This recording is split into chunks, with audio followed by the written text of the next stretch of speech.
Jeste li znali da se u Google Docsu mogu kreirati lijepe kontrolne ploče ili dashboardi? Na primjer, nešto poput ovoga.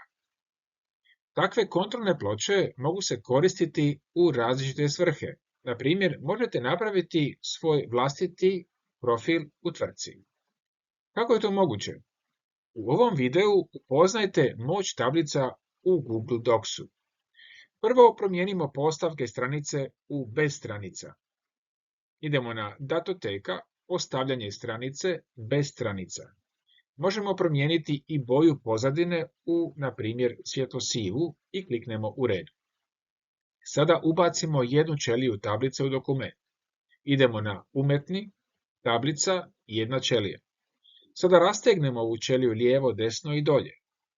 Potom u ovu ćeliju ubacimo novu tablicu s 3 ćelije i jednim retkom. Sada podesimo širinu. Potom u svaku ćeliju ubacimo novu tablicu s 4 retka i jednim stupcem. Ono što smo dobili ne izgleda baš lijepo, zar ne?